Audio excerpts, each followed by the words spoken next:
नमस्कार दोस्तों, स्वागत है आपका आपके अपने YouTube चैनल जीएस जीनियस में। जैसा कि आप स्क्रीन पर देख रहे हैं, आज के हमारे लेक्चर का टॉपिक है सोलर इक्लिप्स अर्थात सौर ग्रहण या सूर्य ग्रहण। बहुत महत्वपूर्ण टॉपिक है और हर साल 2 साल पे इस पर एक क्वेश्चन अवश्य आता है। भारत में सूर्य ग्रहण का जितना खगोलीय महत्व है, उससे ज्यादा इसका धार्मिक महत्व है। अपने डे टू डे लाइफ में हम देखते हैं कि जब सूर्य ग्रहण पड़ने वाला होता है तो मंदिरों के दरवाजे बंद कर लिए जाते हैं। और मैं औरों के घरों की बात नहीं करता, मैं अपने घर की बात करता हूँ कि हमारे घर में हमारी माता जी लोग जो है वो खाना बना के रख लेती हैं, सबको खाना खिला देती हैं। सूर्य ग्रहण के दौरान खाना नहीं खाया जाता। तो ये सब चीज़ें जो मान्यताएं हैं उनका ज़्यादा महत्व है। और खगोलीय जो ये घटना है, इसका खगोलीय महत्व बहुत कम है। हालांकि वैज्ञानिकों के लिए और भूवेत्ताओं के लिए इसका बहुत अधिक महत्व है। तो चलिए, आज का टॉपिक शुरू करने से पहले मेरी आप लोगों से रिक्वेस्ट है कि हमारे चैनल को सब्सक्राइब कर लीजिए, जिससे कि हमारे लेक्चर आपके पास पहुंचते रहें और हमारा भी उत्साह बना रहे। चलिए आइए शुरू करते हैं। सूर्य ग्रहण। सूर्य ग्रहण पढ़ने से पहले हम शुरू करते हैं इस चित्र के साथ। बहुत पुराना देखा हुआ ये चित्र होगा आप लोगों का। ये सन है अर्थात हमारा सूर्य है, ये है मून और ये है अर्थ, हमारी पृथ्वी, हमारी प्यारी पृथ्वी। तो जब सूर्य की सीधी किरणें चंद्रमा के आर पार पृथ्वी पर पड़ती हैं तो यहाँ पे सूर्य ग्रहण होता है। अर्थात अपने ऑर्बिट में जब हमारी पृथ्वी सूर्य के चक्कर लगा रही होती है, उस दौरान जब पृथ्वी और सूर्य के बीच में एक परफेक्ट अलाइनमेंट में चंद्रमा आ जाता है और चंद्रमा की छाया पृथ्वी पर पड़ती है, या दूसरे शब्दों में कहिए तो पृथ्वी पर कुछ हिस्से से जो ऑब्जर्वर है अर्थात जो मनुष्य है, वो सूर्य को पूरी तरह से देख नहीं पाता। अर्थात चंद्रमा सूर्य को ऑब्स्ट्रक्ट कर देती है, उसको ढक लेती है। तो इस स्थिति को हम सूर्य ग्रहण करते हैं। सूर्य ग्रहण का आप आज समझ सकते हैं कि सूर्य को ग्रहण लग गया। माइथोलॉजी के अनुसार तो राहु केतु वाली कहानी है, लेकिन वास्तव में जो ग्रहण लगा है वो किससे लगा है? चंद्रमा से लगा है। चंद्रमा बीच में आ गया, जिससे सूर्य का पर्याप्त प्रकाश या पूरा प्रकाश पृथ्वी पर नहीं पहुंच रहा है। अब यहां पे 2 प्रकार की परिस्थितियां बनती हैं। ये जो ये हिस्सा आप देख रहे हो, जिसे मैंने लाल कर दिया है, इसे कहते हैं पेनम्ब्रा अर्थात जो पूरी छाया है। ये इस बिंदु पे पूर्ण सूर्य ग्रहण होगा। और जो हिस्सा मैंने अभी डॉटेड से दिखा दूंगा, इसे कहते हैं पेनुम्ब्रा। इस जो पेनुम्ब्रा वाला हिस्सा है, ये हिस्सा यहां पर आंशिक सूर्य ग्रहण होगा। इसके अतिरिक्त पूरी पृथ्वी पर कहीं भी सूर्य ग्रहण नहीं दिखाई देगा। इसीलिए आप लोग अखबार में पढ़ते होंगे कि सूर्य ग्रहण तो है इस महीने, लेकिन वो भारत में नहीं है। तो जो हमारे ज्योतिषाचार्य और पंडित मौलवी जो लोग हैं, वो कहने लगते हैं कि इसका कोई महत्व नहीं है और भारत में नहीं है, इस तरह से। तो कुछ हिस्से पे जो एक पतली सी पट्टी होगी, वहां पर तो पूर्ण सूर्य ग्रहण होगा और बाकी जगहों पर आंशिक सूर्य ग्रहण होगा। टोटल सोलर इक्लिप्स और पार्शियल सोलर इक्लिप्स। अभी हम आगे इसको पढ़ेंगे और डिटेल में। अभी हम प्रयास है मेरा कि आप चित्र में इसको देख के समझिए। ये हिस्सा जो है, यहां पे टोटल सोलर इक्लिप्स है और बाकी इस हिस्से में ये जो हिस्सा है, यहां पे आंशिक सूर्य ग्रहण या पार्शियल सोलर इक्लिप्स है। इस हिस्से को अम्ब्रा कहते हैं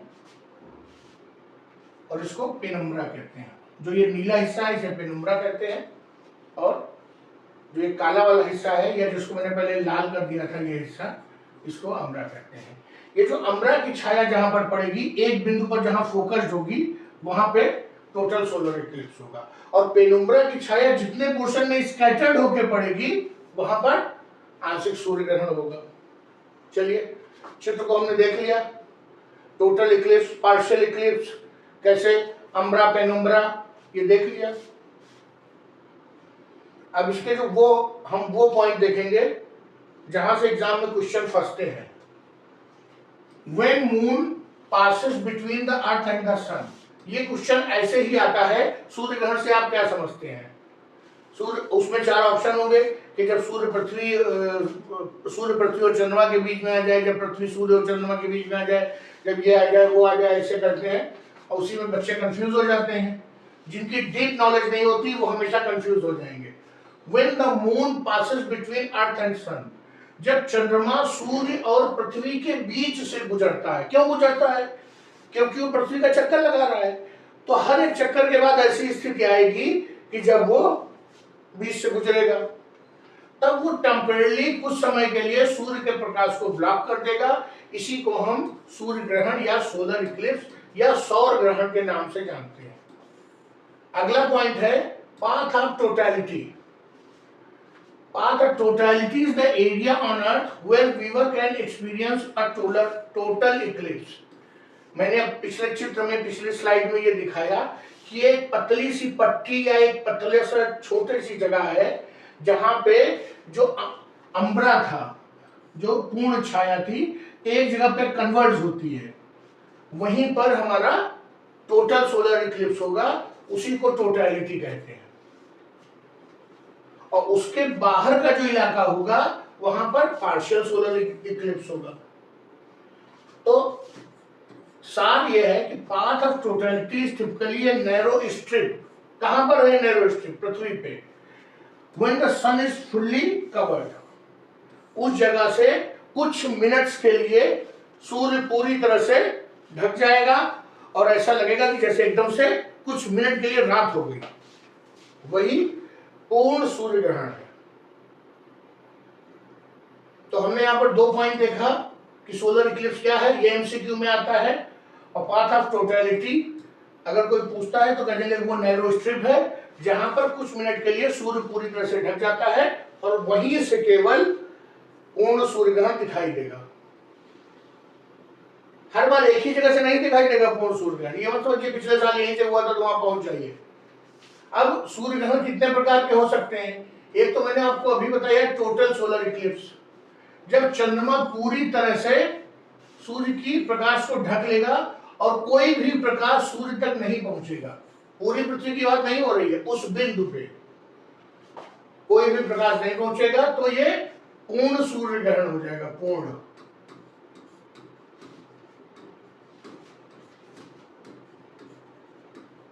मतलब टोटल सोलर इक्लिप्स, पूरे सूर्य को ग्रहण लग गया। दूसरा प्रकार है पार्शियल सोलर इक्लिप्स, अर्थात आंशिक सूर्य ग्रहण। आंशिक सूर्य ग्रहण, इसमें क्या होता है?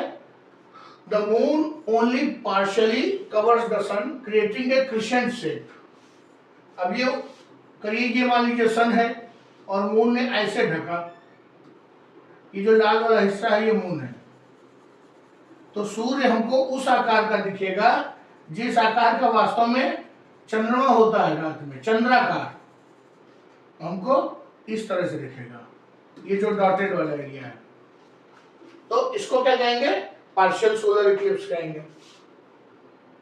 इसके अलावा एक एनुअल सोलर इक्लिप्स भी होता है, अर्थात छल्ले नुमा सोलर इक्लिप्स, जहां पर एक रिंग ऑफ फायर दिखाई देती है अराउंड द मून। वो कैसे होता है? चलिए उसको समझते हैं। मान लीजिए ये हमारा सन है, ये हमारा सन है और मून इसके बीचों बीच में आ जाए,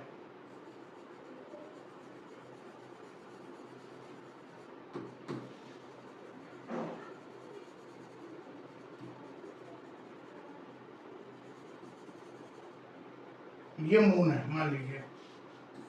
पूरा रंगूंगा तो टाइम वेस्ट होगा। जो ये हिस्सा है सूर्य का, ये तो खुला है अभी, तो ये एक छल्ले के नुमा, मतलब जैसे ये अंगूठी है इस प्रकार से दिखाई देगी। तो जो ये अंगूठी नुमा या छल्ले नुमा जो सूर्य ग्रहण होगा उसको एनुलर सोलर इक्लिप्स कहते हैं। अब इसके अलावा एक और है हाइब्रिड सोलर इक्लिप्स। इसमें क्या होता है कि जब एक बार जब ये एनुलर सोलर इक्लिप्स बन जाता है, उसके बाद जब चंद्रमा छोड़ रहा होता है, सूर्य के सामने से हट रहा होता है, तब जो है टोटल और एनुलर के बीच की स्थिति बन जाती है। अब ये निर्भर करेगा कि आप खड़े किस जगह पर हैं। तो एक ऐसी जगह होगी जहां पर आपको लगेगा कि पहले उसने पूरा ढका और ढकने के बाद वो उसके सामने आया, फिर हटने लगा, तो ये उसके बीच की स्थिति है। तो ये 4 प्रकार के सोलर इक्लिप्स याद रखिएगा। और 4 प्रकार के सोलर इक्लिप्स हैं। क्या क्या है? बहुत आसान है। पूर्ण सूर्य ग्रहण, आंशिक सूर्य ग्रहण, और एक छल्ले नुमे वाला और एक हाइब्रिड वाला। अब इसका एक और बहुत इंपॉर्टेंट पॉइंट है कि जो सोलर इक्लिप्स होता है वो न्यू मून फेज, जब चंद्रमा न्यू मून फेज में होगा। न्यू मून फेज मैंने, अगर आपने न्यू मून फेज के बारे में नहीं मालूम है तो इसी वीडियो के डिस्क्रिप्शन में ज्योग्राफी की प्लेलिस्ट पड़ी हुई है। पहले नंबर पे जो प्लेलिस्ट है वो ज्योग्राफी की है, उसमें फेजेस ऑफ मून, चंद्रमा के चरण, वो बहुत डिटेल में पढ़ाया हुआ है। तो उसको आप देखिए, उसमें समझ में आ जाएगा कि ये न्यू मून फेज कौन सा होता है। इसको हिंदी में कहते हैं अमावस्या। अमावस्या की रात है जब चंद्रमा उदय नहीं होता है।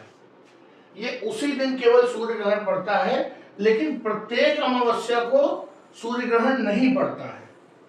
ऐसा इसलिए होता है कि एक पर्टिकुलर एंगल होना चाहिए, परफेक्ट अलाइनमेंट जब होगा तभी जो है वो सूर्य ग्रहण होगा। सिजकी की पोजीशन होनी चाहिए, अर्थात तीनों एक सीध में हो, परफेक्ट अलाइनमेंट हो, न्यू मून की स्थिति हो, अर्थात यहां मून हो और वो चंद्रमा के सामने आवे, तभी सोलर इक्लिप्स की खगोलीय घटना होगी। तो इसमें से प्रश्न बनता है कि निम्न में से कौन से कथन सही है? प्रत्येक न्यू मून पे सोलर इक्लिप्स होगा, प्रत्येक सोलर इक्लिप्स में न्यू मून फेज होगा, सोलर इक्लिप्स के लिए सिजगी होना जरूरी है, सिजगी के बिना भी हो सकता है। इस प्रकार के 3-4 कंफ्यूजिंग वो दे देगा टॉपिक, और उसके बाद उसमें से ये भी कह सकता है कि 1-2 सही है, 2-1 सही है, 1-2-3 सही है, या नन ऑफ द अबव, इस तरह से। तो आप ये समझिए, इसको बस इतना याद रखिए कि प्रत्येक न्यू मून फेज पे सोलर इक्लिप्स नहीं होगा, लेकिन हर सोलर इक्लिप्स पे न्यू मून डे जरूर होगा। The eclipse occurs when the orbital path of moon and earth align perfectly। वो जो एंगल चाहिए, जब वो एंगल बन जाएगा तभी सोलर इक्लिप्स हो जाएगा। और वो एंगल क्यों चाहिए? क्योंकि जो मून का ऑर्बिट है वो स्लाइटली टिल्टेड है। पृथ्वी तो एक ऑर्बिटल पाथ उसका बिल्कुल सपाट है, लेकिन जो चंद्रमा की वो है वो टिल्टेड है, इसलिए वो एंगल हमेशा बन नहीं पाता न्यू मून वाले दिन। अब ये सूर्य ग्रहण जितना लोगों में उत्सुकता होती है उतना ही ये नुकसानदायक होता है। जैसे भी हमको याद है, जब हम लोग बच्चे थे तो जिस दिन ये न्यूज आती थी कि आज सूर्य ग्रहण है, इतने बजे से है, तो हम लोग का प्रयास रहता था किसी प्रकार पर छत पे पहुंच जाए देखने के लिए। हमको उसके बारे में मालूम कुछ नहीं था, लेकिन छत पे पहुंच जाते थे। किसी ने बता दिया कि एक्सरे फिल्म से देखो, एक्सरे फिल्म से देखने लगे। किसी ने कहा कि चश्मा लगा के देखो धूप वाला, वो देखने लगे। कोई पुराना धुराना चश्मा अपने पिताजी का पा गए, उसको लेकर देखने लगे कि हमारे पास तो था नहीं उस समय। तो जानकारी के अभाव में ये गलती होती है कि हम सोलर इक्लिप्स या सूर्य ग्रहण को देखने में गलतियां करते हैं। तो सबसे पहले तो उसके लिए सुरक्षा है कि कभी भी सोलर इक्लिप्स को नंगी आंखों से न देखें। नंगी आंखों से देखने का मतलब है डायरेक्ट न देखें, कोई ना कोई आई प्रोटेक्शन होना चाहिए। जो सुटेबल आई प्रोटेक्शन, क्योंकि इसके कारण जो उसकी हानिकारक रेज हैं उससे आंखें परमानेंटली डैमेज हो सकती हैं। जो उसकी यूवी रेज है उसके लिए स्पेशल ग्लासेस आते हैं, उनको कहते हैं सोलर इक्लिप्स ग्लासेस। वो इतने मतलब उनकी थिकनेस एक परफेक्ट उसमें होती है, प्लस उनका जो कलर होता है वो इतना विविड होता है कि बहुत कम रेज ही क्रॉस करके आती है। स्टैंडर्ड सनग्लास जो है, जो बाजार में बिकते हैं 2-4-500-1000 रुपए के, वो भी इसको देखने के लिए पर्याप्त उचित जो है टूल नहीं है। तो मनुष्य किससे देखेगा? मनुष्य देखेगा सोलर इक्लिप्स ग्लासेस से, और ज्यादा देर वो भी नहीं देखेगा क्योंकि उसमें देखने के लिए कुछ है नहीं, मुश्किल से 2-4-5 मिनट के लिए सूर्य ग्रहण होता है। वैज्ञानिक उसको पिन होल प्रोजेक्टर से, सोलर फिल्टर से और टेलीस्कोप कैमरा, इन सब के माध्यम से देख सकते हैं। टेलीस्कोप के ऊपर भी सोलर फिल्टर लगाना पड़ता है, अन्यथा सूर्य की जो रेज है वो टेलीस्कोप के से देखने वाले व्यक्ति के लिए भी हानिकारक है। जो सोलर इक्लिप्स हैं वो लूनार इक्लिप्स अर्थात चंद्र ग्रहण की तुलना में कम होते हैं। क्यों? मून जो है टिल्टेड है, वो तो बार बार आ जाएगा, पृथ्वी हर बार आ जाएगी उसके बीच में, लेकिन वो सूर्य ग्रहण की पोजीशन नहीं बनती है। ये लगभग 18 महीने के आसपास होता है, लेकिन जरूरी नहीं है कि आपके क्षेत्र में भी 18 महीने में हो। पूरी पृथ्वी में जो उसका डायमीटर है उसमें कहीं पर भी ये 18 महीने में एक बार होगा। तो अगर कभी आपके क्षेत्र में टोटल या पार्शियल सोलर इक्लिप्स पड़ा है तो हो सकता है कि पूरे जीवन काल में 1 या 2 बार ही आपके जिले में, आपके शहर में ये सूर्य ग्रहण देखने को मिले। किसी एक जगह पर ये दोबारा या तिबारा हो, ये एक रेयर कंडीशन है, और अधिकतम 7.5 मिनट तक ये सोलर इक्लिप्स रहता है। और अधिकतम कभी कभी तो ये केवल 2 से 3 मिनट ही रहता है। सब कुछ निर्भर करेगा चंद्रमा की गति, उसका अलाइनमेंट, उस समय चंद्रमा किस गति से चक्कर लगा रहा है, पृथ्वी किस गति से चक्कर लगा रही है, पेरिजी है कि अपोजी है, पेरिहिलियन है कि अपहिलियन है, ये सब बहुत सारे कैलकुलेशंस हैं कि कितनी देर वो रुकेगा। अब हमने ये सब तो पढ़ लिया, लेकिन इससे हमको फायदा क्या है सूर्य ग्रहण से? मतलब एज ए स्टूडेंट हमको क्या फायदा है? एक फायदा तो एग्जाम में क्वेश्चन आएगा, लेकिन और क्या फायदा है? तो इसके कारण जो सबसे बड़ा फायदा साइंटिस्ट को हुआ कि जब जब एनुलर सोलर इक्लिप्स हुआ तो जो पृथ्वी से सूर्य को देखने के कारण जो कोरोना है, जो वो छल्ला है, वास्तव में वो जो सूर्य की आउटर लेयर का कोरोना है वो दिखता है। ऐसे डायरेक्ट सूर्य की ओर देखना संभव नहीं था। जब ये सोलर इक्लिप्स होता है, सूर्य के प्रकाश का जो तीव्रता है वो कम हो जाती है, तब वैज्ञानिक उसकी बाहरी जो लेयर्स हैं उसको आसानी से और अधिक समय तक अध्ययन कर पाते हैं। इसके अलावा जब जब सूर्य ग्रहण हुआ तब तब वैज्ञानिकों ने नई नई खोजें की, कई खगोलीय घटनाएं हुई। उनको ये मालूम चला जो आइंस्टीन की जनरल रिलेटिविटी की थ्योरी थी, सापेक्षता का नियम था, वो भी इस सोलर जो इक्लिप्स होता है सूर्य ग्रहण, इससे सही साबित हो गया। तो वैज्ञानिकों के लिए ये घटना बहुत महत्वपूर्ण है, हमारे लिए केवल इतनी महत्वपूर्ण है कि इस पर से क्वेश्चन जरूर आता है, इसलिए हमको थोड़ा सा समय इसे जरूर देना पड़ेगा। चलिए अपने लेक्चर को यही समाप्त करता हूँ। सोलर इक्लिप्स पे बस इतना ही। एक तो ये मुद्दा है कि चंद्रमा पृथ्वी और सूर्य के बीच आ जाता है। कुछ जगहों पर जहाँ पर अम्बरा आकर के जो उसकी जो छाया है वो एक जगह पे कन्वर्ज होगी, उस जगह पे टोटल सोलर इक्लिप्स होगा, उसको पाथ ऑफ टोटलिटी कहते हैं। जहाँ पे पेनम्ब्रा मतलब जो हल्की छाया है वो विस्तृत होगी, एक्सपैंड होगी, वहां पर हमको आंशिक दिखाई देगा। 4 प्रकार के सोलर इक्लिप्स हैं, टोटल, पार्शियल, एनुलर और हाइब्रिड। इसके अलावा लगभग अधिकतम 7.5 मिनट तक सोलर इक्लिप्स हो सकता है। हमको कभी भी नंगी आंखों से नहीं देखना चाहिए। ये सब इसके मेन बिंदु हो गए। हाँ, एक क्वेश्चन और छूट रहा है कि हर न्यू मून जो फेज है उस पर सोलर इक्लिप्स नहीं होगा, लेकिन हर सोलर इक्लिप्स पे न्यू मून फेज होगा, ये आवश्यक है। चलिए, इससे पहले कि लेक्चर समाप्त करूं, आप लोगों से रिक्वेस्ट है कि हमारे चैनल को सब्सक्राइब करिए। ये आप लोगों से एक शिकायत है कि आप लोग देखोगे, लाइक करोगे, कमेंट करोगे अच्छे, लेकिन चैनल को सब्सक्राइब नहीं करोगे। भाई, सब्सक्राइब करने में कोई पैसा नहीं लगता, आप सब्सक्राइब कर सकते हैं। चलिए, धन्यवाद दोस्तों।